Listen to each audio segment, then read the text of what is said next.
जय हिंद दोस्तों। स्वागत है आपका मेरे YouTube चैनल नेशनल नॉलेज पर। दोस्तों, आज मैं आपको डाइस यानी पासा के बारे में बताने जा रहा हूँ। एग्जाम में इस तरह के प्रश्न बहुत बार पूछे जाते हैं कि अंक एक के विपरीत कौन सा अंक होगा। लूडो जो आपने डाइस देखा होगा, ये उसी से संबंधित प्रश्न है। आखिरकार इस तरह के प्रश्न बनते कैसे हैं, वो मैं आज आपको बताऊंगा। इसकी ट्रिक मैं आपको आज बताने वाला हूं, ताकि आपके पास कभी भी पासा यानी डाइस से संबंधित कभी भी कोई प्रश्न आएगा तो आप उसे आसानी से बनाएंगे। रेलवे परीक्षा हो, चाहे वो एनटीपीसी की परीक्षा हो, चाहे वो बीएड की परीक्षा हो, कोई भी परीक्षा हो, चाहे यूपी टेट की परीक्षा हो, उसमें इस तरह का डाइस वाला जो प्रश्न है जरूर आता है। तो आज मैं इस कॉन्सेप्ट को क्लियर करूंगा ताकि आपका एक भी अंक छूट ना पाए। तो देखिए, अब यहाँ पूछा है अंक एक के विपरीत कौन सा अंक होगा, तो हम कैसे पता लगाएंगे इसको देखकर।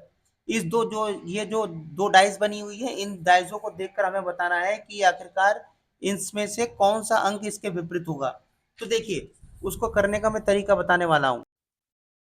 इसे करने का तरीका ये है, देखिए सबसे पहले ये देखिए कि यहाँ पर कॉमन कौन सा है, कौन सा अंक एक जैसा है। इसमें देखो, तीन इसमें दो है, तीन है, तीन इसमें नहीं है, पांच इसमें है, इसमें भी नहीं है, एक इसमें है, नहीं है, यहाँ छह भी नहीं है। यानी केवल एक ही अंक है जो इसमें भी है और इसमें भी है, वो है दो। तो घड़ी की तरह हमें घूमना है, जैसे ऐसे ही, यहाँ जैसे हमने दो लिख लिया, दो लिख लिया ना, दो। तो हम इसको ऐसे चलेंगे, ऐसे करके ऐसे। तो देखो, इस दो के बाद क्या आ गया, तीन। तो मैंने यहाँ तीन लिख लिया। फिर उसके बाद देखो, मैं ऐसे घुमाऊंगा तो क्या आएगा, पांच। देखो पांच आ गया। घड़ी के अनुसार ऐसे चलना है। समझ में आ गया। अब देखो, अब यहाँ पर भी देखो, यहाँ पर भी दो था तो यहाँ भी दो था, तो यहाँ घड़ी के अनुसार चलेंगे। तो सबसे पहले हम यहाँ से दो से स्टार्ट करेंगे, क्योंकि यहाँ भी हमने दो से स्टार्ट किया था। दो के बाद यहाँ पर हम ऐसे घूमे थे, तो तीन आया था तो हमने तीन लिख लिया। तीन के बाद कितना, पांच आया था तो हमने पांच लिख लिया।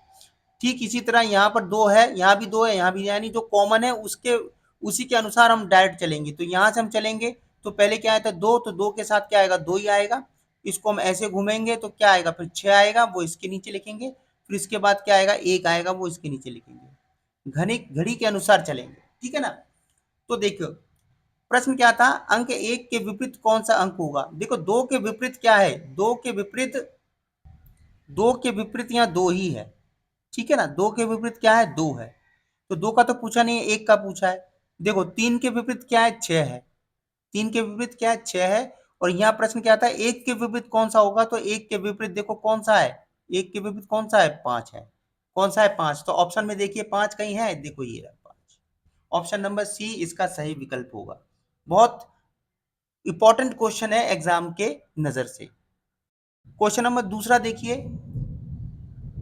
करना आपको सेम वैसे ही है, लेकिन बस थोड़ा सा इसमें देखना पड़ता है कि कौन से नंबर यहाँ कॉमन है, कौन से नहीं है। तो देखो, यहाँ एक है, यहाँ पर भी एक है। दोनों में क्या है, एक एक कॉमन है, यानी एक के विपरीत क्या है, एक। इसको हम क्लॉक की तरह नहीं घुमाएंगे, क्यों, क्योंकि यहाँ पर भी एक है, यहाँ भी एक है। अगर एक ही एक होता तो कॉमन हम घुमाने लग जाते, लेकिन यहाँ पर आप देख रहे हैं, यहाँ भी दो है, यहाँ भी दो है, यहाँ भी दो है, यहाँ भी दो है। तो किसके अनुसार आप घुमाएंगे, ठीक है ना। अब ऐसे नहीं घुमा सकते, केवल एक अंक दोनों में कॉमन होता तो हम घड़ी की तरफ घुमा देते।